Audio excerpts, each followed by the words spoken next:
आज हम एक बहुत ही दिलचस्प कहानी पर बात कर रहे हैं।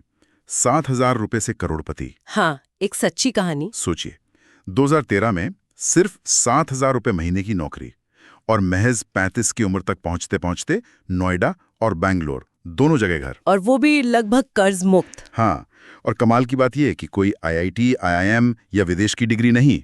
तो ये सफर मतलब कैसे तय हुआ, क्या राज था इसके पीछे? चलिए जरा गहराई से समझते हैं। बिल्कुल।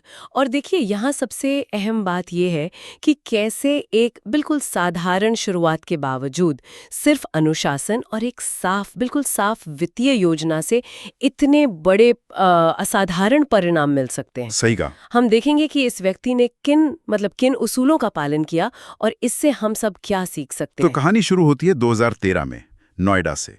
7,000 रुपए महीने की तनख्वाह, एक आम मध्यवर्गीय परिवार। जी। फिर बेहतर मौकों के लिए बैंगलोर जाना, वहां वो सीडैक का कोर्स करना, जो एक सरकारी ट्रेनिंग है एडवांस्ड कंप्यूटिंग में। हाँ, और उसके बाद ये सुनना थोड़ा मुश्किल है, 45 नौकरियों से रिजेक्शन। 45?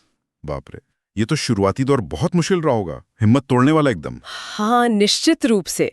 पर शायद मेरा मानना है कि इन्हीं मुश्किलों ने उन्हें आर्थिक रूप से और मजबूत बनने की प्रेरणा दी होगी। हो सकता है। यहीं पर वो अहम मोड़ आया जब एक सीनियर एचआर ने उन्हें कह सकते हैं सुनहरी सलाह दी। अच्छा, क्या सलाह दी है? पहली तो ये कि देखो, बचत को ना किराए की तरह समझो, हर महीने देना ही देना है, जरूरी है। मतलब इसे ऑप्शनल मत समझो। बिल्कुल। और दूसरी सलाह, क्रेडिट कार्ड से बच के रहो, ये एक जाल है। क्रेडिट कार्ड एक जाल है, ये तो बहुत लोग कहते हैं। हाँ, पर उन्होंने इसे गांठ बांध लिया। ये सिर्फ सलाह नहीं थी, इसने पैसे को देखने का उनका नजरिया ही आप कह सकती हैं बदल दिया।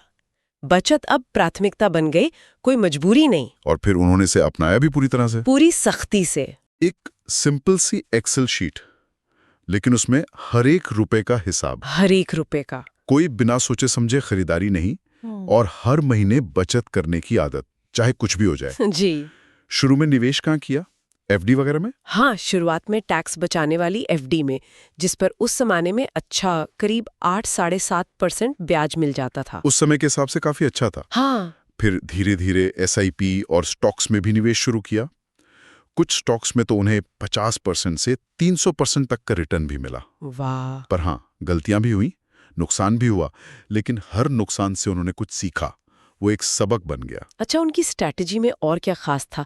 आपने बोनस और इमरजेंसी फंड का जिक्र किया था। हाँ, ये बहुत महत्वपूर्ण था। दो चीजें, बोनस का पैसा वो सिर्फ और सिर्फ लोन चुकाने के लिए इस्तेमाल होता था, कहीं और नहीं। सिर्फ लोन प्रीपेमेंट। जी हाँ।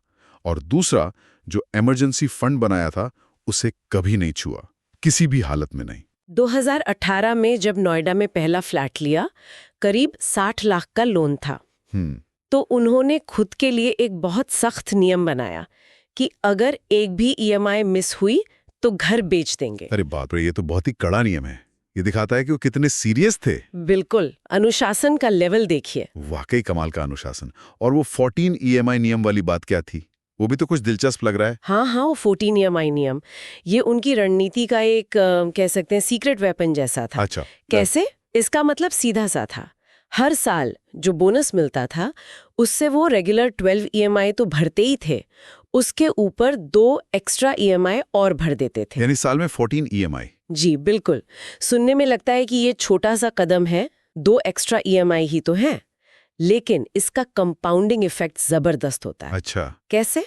ऐसा करने से लोन की जो कुल अवधि होती है वो कई साल कम हो जाती है और ब्याज पर लाखों रुपए बच जाते हैं, लाखों। सही बात है। ये छोटी छोटी चीजें कितना बड़ा फर्क डाल सकती हैं। बिल्कुल, ये दिखाता है कि छोटे लेकिन लगातार किए गए प्रयास कितने पावरफुल हो सकते हैं। ये बहुत दिलचस्प है। अच्छा, इतना अनुशासन, पैसे बचाना, तो क्या इसका मतलब ये था कि उन्होंने जिंदगी जीना ही छोड़ दिया था?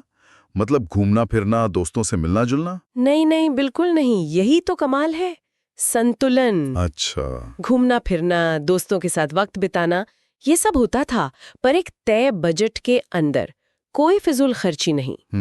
2021 में उनकी शादी हुई, फिर 2023 में जब उनकी पत्नी गर्भवती हुई तो एक इच्छा जागी मन में क्या इच्छा? कि बच्चे का जन्म अपने घर में हो। लेकिन एक घर का लोन तो नोएडा वाला चल ही रहा था, फिर दूसरे घर की इच्छा, ये थोड़ा रिस्की नहीं लगा उन्हें? देखिए, सवाल तो जायज है, पर यहीं पर वो इमोशनल इच्छा और फाइनेंशियल समझदारी का मेल दिखता है। उन्होंने बेंगलोर में दूसरा घर खरीदने का फैसला किया। इसके लिए करीब 40 लाख का नया होम लोन और शायद 10 लाख का कार लोन भी लिया। ओह, तो और लोन लिया? हाँ, लेकिन यहाँ भी प्रॉपर्टी चुनते वक्त पूरी समझदारी दिखाई। लोकेशन कैसी है, बिल्डर की रेप्यूटेशन क्या है, आगे कीमत बढ़ने की क्या संभावना है, इन सब बातों पर पूरा ध्यान दिया। मतलब फैसला इमोशनल था पर तरीका प्रैक्टिकल था। बिल्कुल सही। और आज की स्थिति है, 35 साल की उम्र में नतीजा क्या है? नतीजा तो शानदार है। 2 शहरों में 2 घर, और जो कुल लोन था 1 करोड़ से थोड़ा ज्यादा, उसका लगभग 75-80% वो चुका चुके हैं। चुका चुके हैं? वाह। हाँ, मतलब लगभग कर्ज मुक्त है। जो थोड़ा बहुत लोन बचा है वो सिर्फ टैक्स बचाने के लिए रखा हुआ है। कमाल है। तो अगर हम इस पूरी कहानी का सार निकालें, मतलब वो कौन से मुख्य सिद्धांत थे जिन्होंने 7,000 रुपए महीने की नौकरी से यहां तक पहुंचा दिया? हाँ, देखिए, अगर सार में कहें तो कुछ मुख्य बातें हैं। जी। पहला, बचत को अनिवार्य बनाना, जैसे किराया देते हैं। दूसरा, हर खर्च पर बारीकी से नजर रखना, वो एक्सेल शीट वाली बात। हाँ, वो एक्सेल शीट। तीसरा, बोनस का पैसा सिर्फ लोन प्रीपेमेंट में लगाना।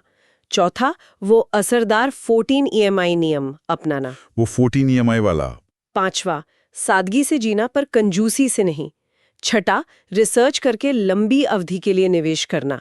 और सातवां, दिखावे के लिए क्रेडिट कार्ड के जाल में कभी न फंसना। ये सच में किस्मत की कहानी नहीं है।